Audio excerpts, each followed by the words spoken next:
tous les saints vivifiés.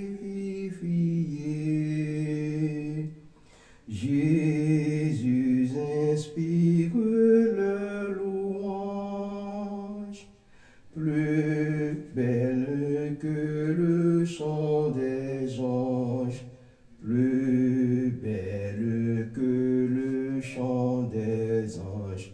Gloire à l'agneau,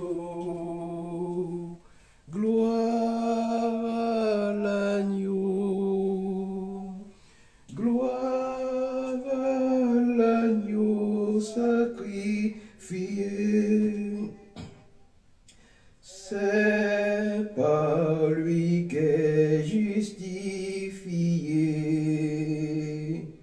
tout péche qui demande grâce. Prêtes et rois devant sa face, prêtes et rois devant sa face.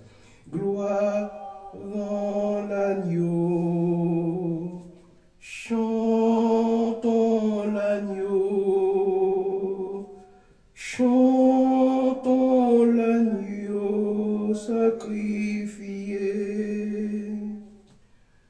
par le Père magnifié. Tout l'univers lui rend hommage. L'agneau régnera d'âge en âge. L'agneau régnera d'âge en âge. Gloire à l'agneau, gloire à l'agneau, gloire à l'agneau sacrifié.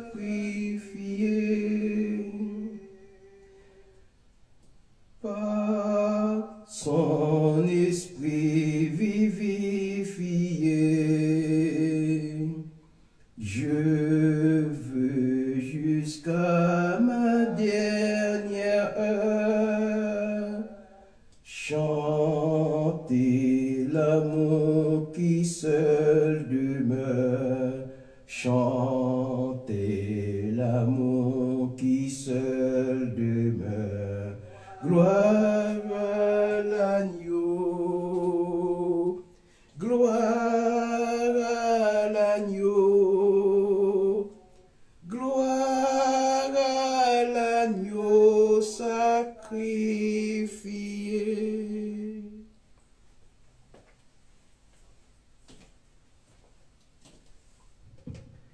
Notre Père Céleste, nous sommes venus devant toi parce que tu es notre Dieu. Tu es le Dieu vivant. Nous voulons te dire merci pour la semaine écoulée.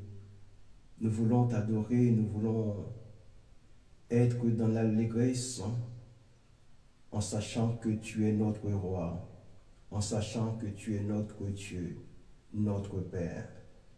Seigneur, je te demande, au nom de ton Fils en Jésus-Christ, d'être avec moi dans ce lieu et libère quand ton esprit de grâce, libère quand ta miséricorde sur ton serviteur, afin qu'il parle de ta part. Seigneur, quand je te remercie, c'est au nom de Jésus que je te prie, à qui soit toute la gloire au siècle des siècles. Amen.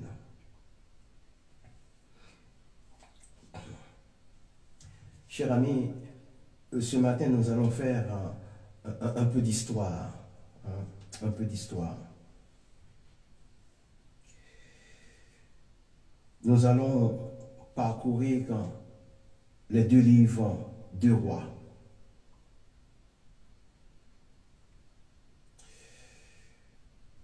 Nous ne faisons pas de lecture, mais nous allons seulement les parcourir.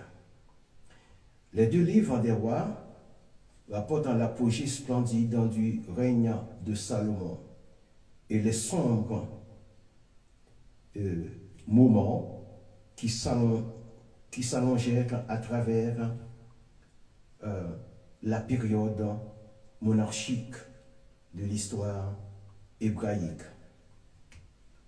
Pendant 120 ans, les 12 tribus furent unies et gouvernées par un seul trône, Saül, Salomon, David, ayant chacun 40 ans.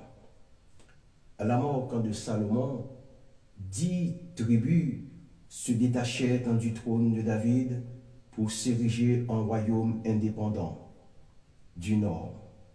Ce royaume, connu sous le nom d'Israël, fut alors gouverné depuis Samarie par diverses dynasties de mauvais rois, bien que certains aient été pires que les autres.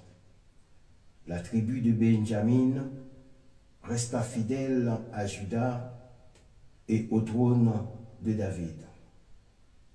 Ces deux tribus formèrent ensemble le royaume méridional, celui de Juda.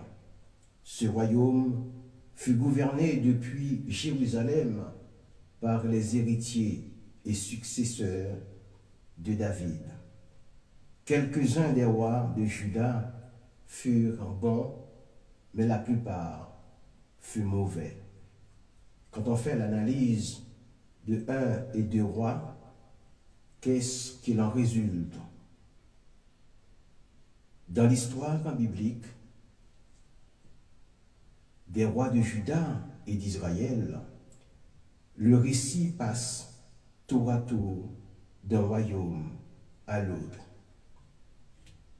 Il faut remarquer que le ministère de plusieurs des prophètes s'exerce pendant cette période. Mais ils seront commentés en détail plus loin dans cet enseignement. Dans cet enseignement, nous allons survoler les royaumes les uns après les autres. Nous allons voir les noms de tous les rois qui se sont succédés respectivement et tous les empires seront vus jusqu'à ce que nous arrivions en Europe. Nous commençons avec Salomon, puisque dans les enseignements précédents, nous avons vu les deux premiers qui sont Saül et David. Nous poursuivons donc avec Salomon. Salomon s'éleva à des hauteurs vertigineuses et sombra dans des profondeurs épouvantables. 2 fois, Dieu lui apparut après sa succession au trône de David, son père. Il fut donné à Salomon une sagesse surnaturelle et une richesse dépassant les rêves les plus fabuleux. Il eut un règne de paix et de prospérité.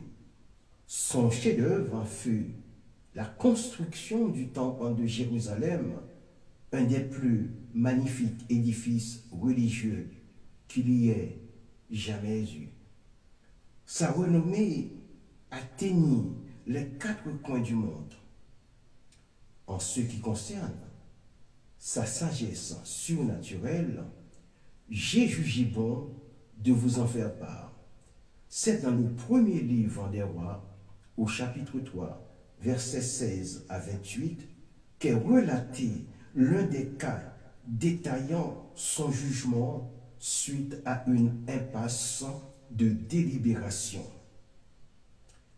Un différend opposa 2 femmes, ayant chacune mis au monde un enfant, mais l'un était mort, étouffé. Elles se disputèrent alors l'enfant survivant. Pour régler ce désaccord, Salomon réclama une épée et ordonna de partager l'enfant vivant en deux et de donner une moitié à la première et l'autre moitié à la seconde. L'une des femmes déclare qu'elle préfère renoncer à l'enfant plutôt que de le voir mourir. De ce fait, Salomon reconnut la véritable mère de l'enfant et lui donna le nourrisson et sauva ainsi la vie de l'enfant. La leçon magistrale de ce jugement est de parvenir justement à se détacher de l'égalité en apparence satisfaisante et à rechercher la vraie justice. L'analyse des émotions ayant conduit au litige, la jalousie pour celle qui n'est pas mère, l'instinct maternel pour l'autre est plus importante que les indices matériels. L'apaisement des parties, conséquence d'une vraie justice, prend en compte les émotions sous-jacentes. La vraie mère garde l'enfant. La jalousie est punie. Les mauvaises intentions sont mises en échec.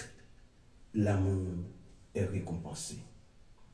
On peut utiliser cette parabole comme illustration du précepte que la justice n'est pas une égalité.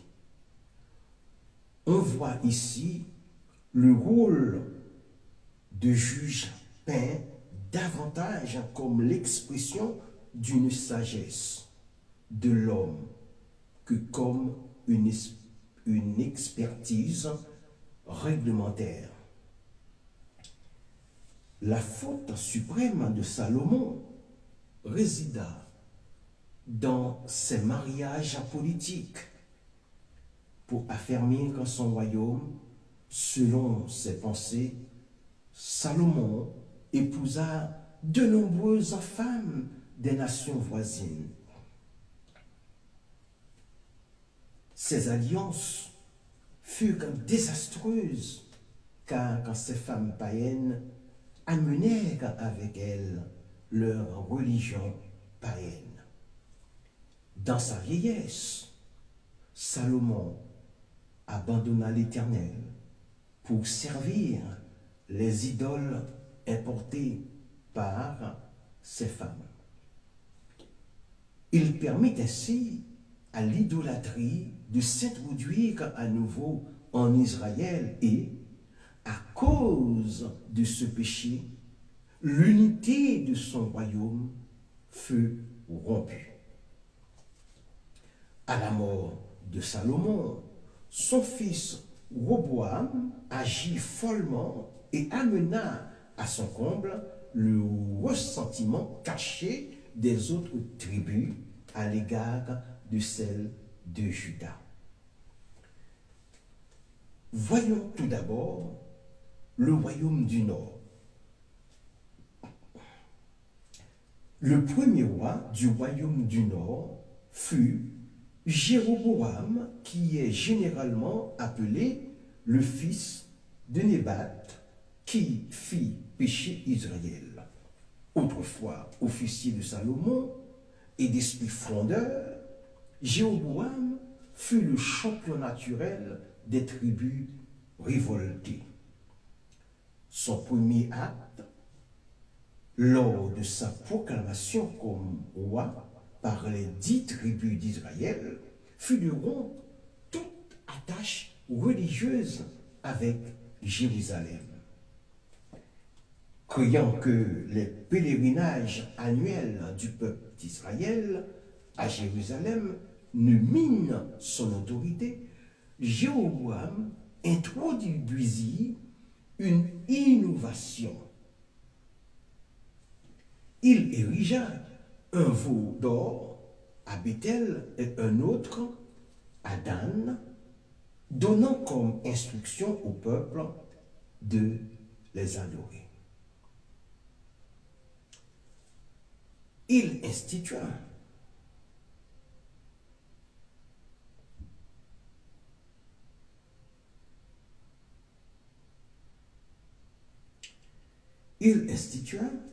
des sacrificateurs. Il a érigé un veau d'or, et plusieurs même à Bethel, et un autre à Dan. Il institua des sacrificateurs à sa manière et un nouveau calendrier religieux. Bien qu'averti solennellement du jugement de Dieu, s'il persistait dans cette idolâtrie, Jéroboam refusa de modifier sa conduite. Vint alors Akab. Il fut le plus méchant des rois d'Israël. Jéroboam avait conduit Israël dans un culte perverti de l'Éternel. Mais Akab, avec Jézabel, sa femme, instituèrent le culte abject de Baal. À cette époque, le prophète Élie parut sur la scène avec ses solennels avertissements et menaces. Jézabel persécuta le peuple de Dieu et défia le prophète Akab et Jézabel. Akab et Jézabel moururent de mort violente après avoir défié le prophète. Puis, ce fut le tour de Jéhu. La méchante dynastie d'Omri, à son apogée sous Akab et Jézabel, se termine avec Jéhu. Feignant un grand zèle pour Dieu, Jéhu extermina sans pitié toute la famille d'Akab et mit fin temporairement au culte de Baal en Israël. Il était cependant un homme impie et ne renonça pas au péché de Jéroboam, fils de Nébat. Vint alors Jéroboam II. Il fut le seul autre roi de quelque réelle importance en Israël. Pendant ces années, Israël avait été tenu en échec par son voisin du nord, la Syrie. Jéroboam II s'affranchit des oppresseurs assyriens et redonna à Israël sa grandeur primitive. Son règne, néanmoins, fut marqué par une injustice et une immoralité largement répandue. Avec la mort de Jéroboam II, les heureux jours d'Israël déclinèrent rapidement. Une nouvelle puissance de mauvais augure, la Syrie, apparut sur la scène. La progression vers l'Occident de ce puissant empire expansionniste engloutit finalement Israël. Les 10 tribus du Nord furent emmenées en captivité. Les avertissements des prophètes avaient été sans effet et la sentence divine de jugement longtemps différée fut enfin exécutée. Maintenant, nous entrons dans le royaume du Sud. J'étais avec vous dans le royaume du Nord. Nous rentrons dans le royaume du Sud avec Roboam et Asa. Roboam, fils de Salomon, fut un faible et mauvais roi. Il en fut de même d'Abidjan, son fils. Mais son petit-fils Asa fut un bon roi qui chercha à ramener Juda à Dieu. Il est intéressant d'observer combien souvent, avec les rois de Juda, les noms des mères sont mentionnés. La grand-mère d'Asa était une méchante femme. Et l'un des premiers actes d'Asa comme roi fut de l'éloigner de sa position d'influence. Encore dans le royaume du Sud, nous avons Josaphat et Athalie. Deuxièmement, Josaphat succéda à Asa et fut un autre bon roi. Josaphat commit cependant la grave erreur de se laisser entraîner dans une alliance avec Akab, jusqu'à marier son fils avec la fille de Jézabel. Il ne fallut pas longtemps avant que cet acte ait comme effet désastreux d'introduire un paganisme outrancier en Juda. Athalie, fille de Jézabel, fut l'une des plus méchantes femmes de l'histoire. Elle faillit réussir à éteindre la ligne royale de David. Troisièmement, nous voilà maintenant arrivés sur le personnage de Joas. La lignée royale fut préservée par Dieu en dépit des manœuvres meurtrières d'Athalie. Un héritier du trône fut sauvé et élevé secrètement dans le temple par Jéhojada, le sacrificateur. Quand le temps fut venu, Athalie, qui avait usurpé le trône de David, fut renversée et Joas, l'enfant roi, fut couronné sur son trône. Il était âgé de 7 ans seulement. Aussi longtemps qu'il eut Jéhojada pour le guider, Joas gouverna bien. Mais à la mort de cet excellent homme, il se détourna du bon chemin et fut finalement assassiné. Quatrièmement, vint le cas d'Amastasia et Osias. Amastasia, qui succéda à Joas sur le trône, fut un bon roi. Son fils Osias, parfois appelé Azaria, le fut également.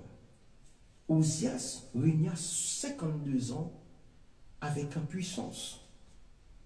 Au sommet de sa gloire, Osias se laissa malheureusement gagner par l'orgueil et tenta de réunir en sa personne les deux fonctions de roi et de sacrificateur. Pour cet acte présomptueux, Dieu frappa Osias de lèpre. Son fils Jotham, qui fut aussi un bon roi, lui succéda sur le trône. Cinquièmement, fut le tour d'Akaz, roi de Juda. En ce temps-là, les Assyriens étendaient leur empire vers l'ouest et Akab, qui en avait peur, leur fit de vastes concessions. Il plongea dans une apostasie profonde. Avec lui, Juda commença l'ultime chute dans la nuit qui avait déjà englouti Israël, sa nation sœur. Alors vint le tour d'Ézéchias. Ézéchias fut l'un des plus grands rois de Juda.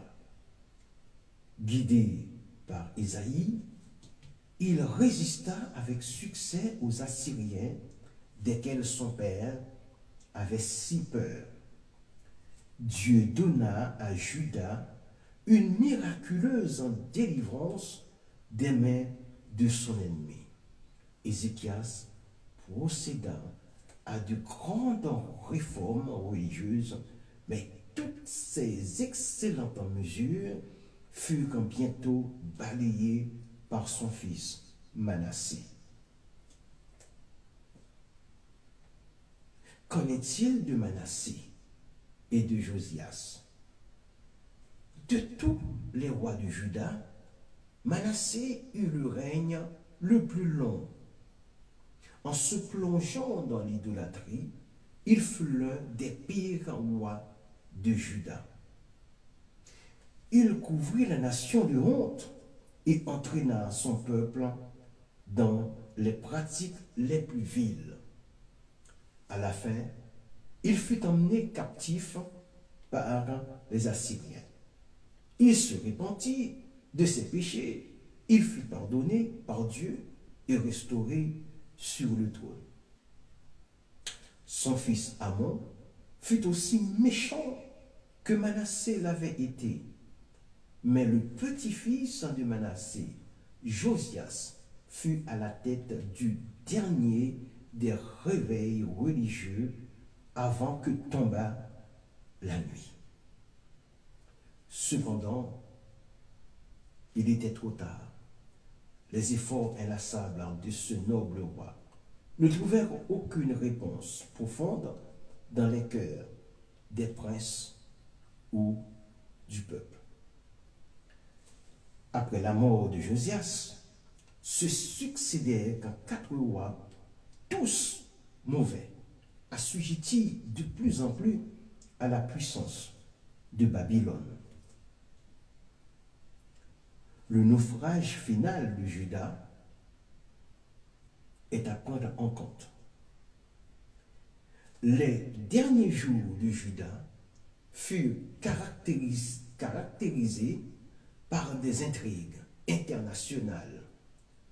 Les lamentations et les avertissements de Jérémie, le prophète, furent ignorés. Dans leur désespoir, les rois de Juda cherchèrent des alliés qui pourraient les sauver de la destruction. Mais la Syrie, pas plus que l'Égypte, ne fut pour eux qu'un roseau froissé. Les Babyloniens avaient au fait de leur puissance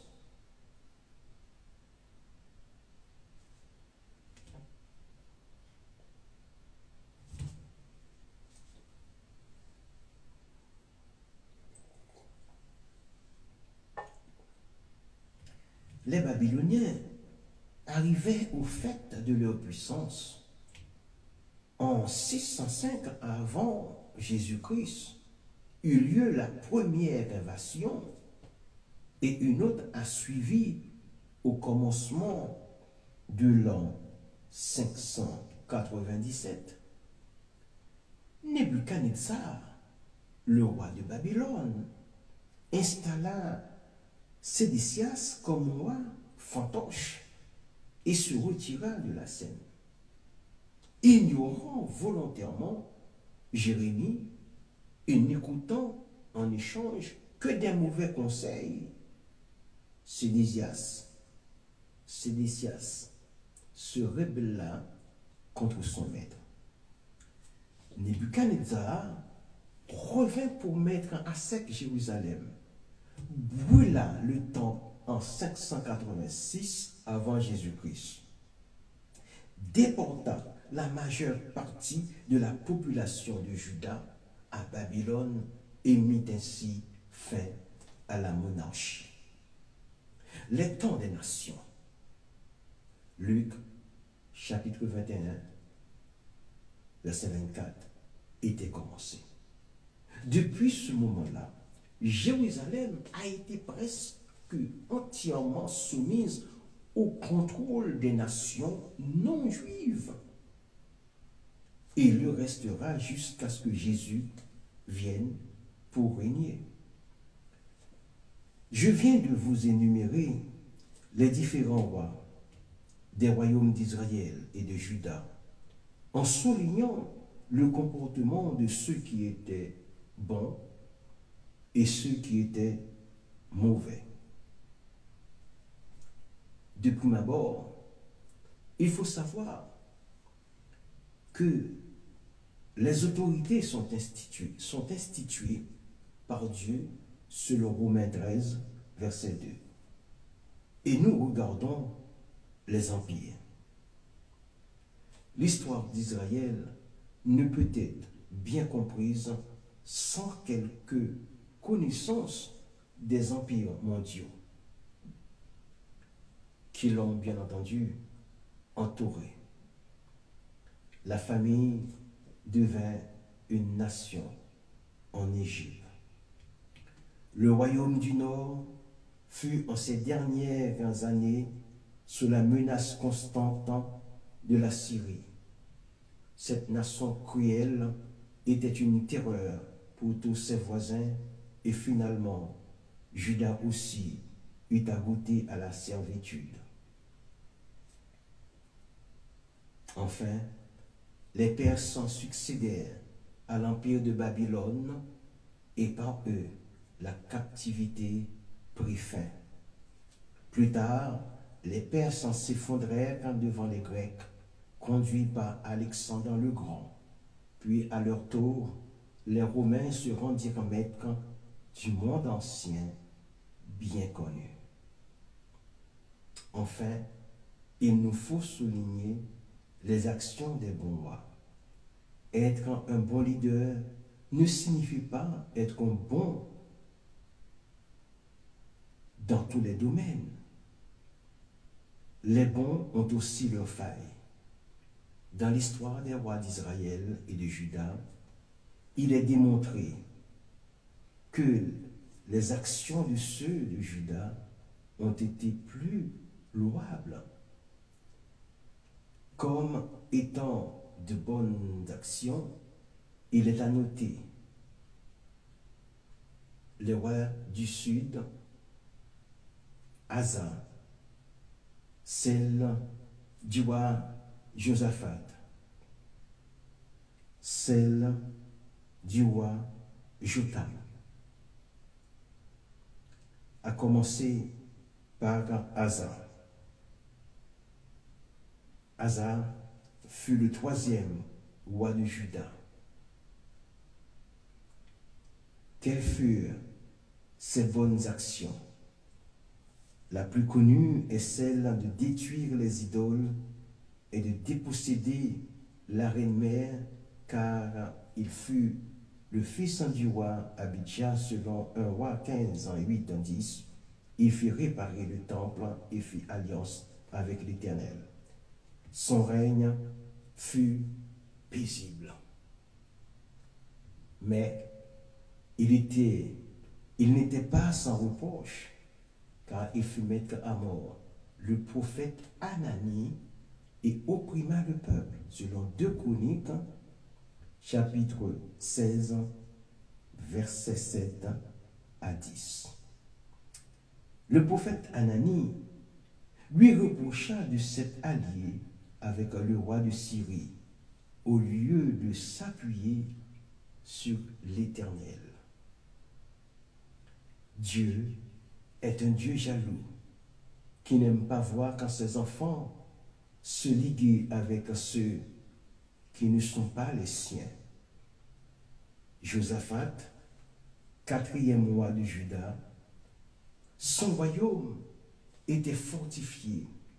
Il vivait en paix avec Israël selon 2 Chroniques, chapitre 17, verset 2.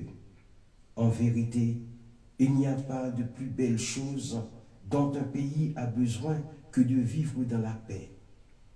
plus il y a la paix dans un pays, plus il progresse. Et plus il va vers une technologie de pointe, et mieux va son administration.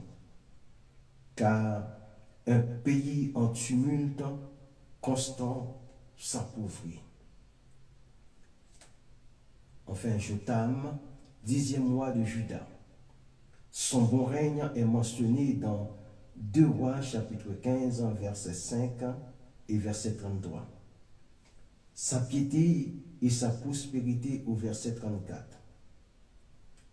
Le roi Jotham avait un grand amour et un grand respect pour les choses spirituelles.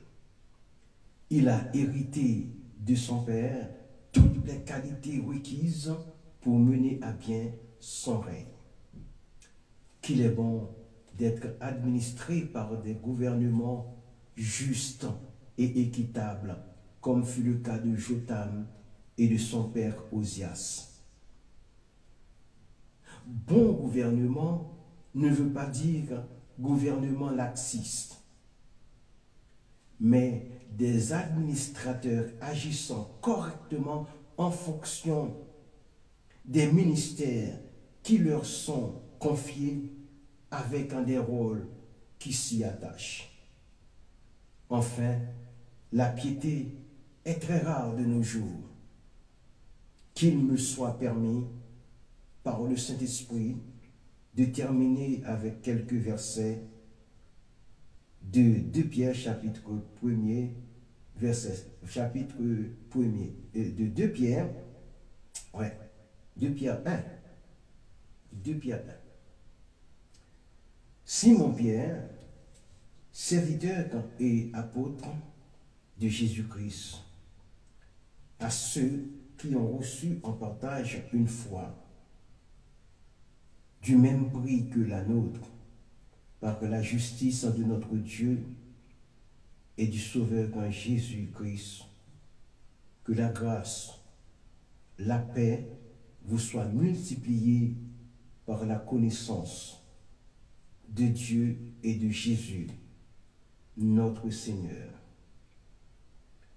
Comme sa divinité, comme sa divine puissance nous a donné tout ce qui contribue à la vie et à la piété au moyen de la connaissance de celui qui nous a appelés par sa propre gloire et par sa vertu, lesquelles nous assurent de sa part les plus grandes et les plus précieuses promesses, afin que par elles, vous deveniez participants de la nature divine, en fuyant la corruption qui existe dans le monde par la convoitise à cause de cela même. Faites tous vos efforts pour joindre à votre foi la vertu, à la vertu la science, à la science la tempérance, à la tempérance la patience, à la patience la piété, à la piété l'amour fraternel, et à l'amour fraternel la charité. Charité ici peut se traduire par l'amour envers son prochain en tant que créature de Dieu. Parfois, nous avons tendance à aimer nos frères et sœurs de l'amour du Christ en négligeant les autres. C'est pour cela qu'il nous est conseillé d'intégrer la charité ou la compassion pour les autres. Que l'amour du Père, du Fils et du Saint-Esprit soit en nous et en vous. Amen. Seigneur, quand je te prie, je te glorifie par la parole que je viens de prononcer à ta gloire. Seigneur, quand permet que cette parole puisse toucher les uns et les autres. Cette prédication, Seigneur, était basée sur l'histoire. Mais Seigneur, à travers l'histoire, à travers cette histoire que je viens de dire à ton peuple, certains peuvent trouver une vérité qui touche leur cœur. Père Saint, je te prie de ne pas entrer en jugement, d'être patient encore, d'avoir, bien que tu le sois déjà, Père, nous savons que tu es patient.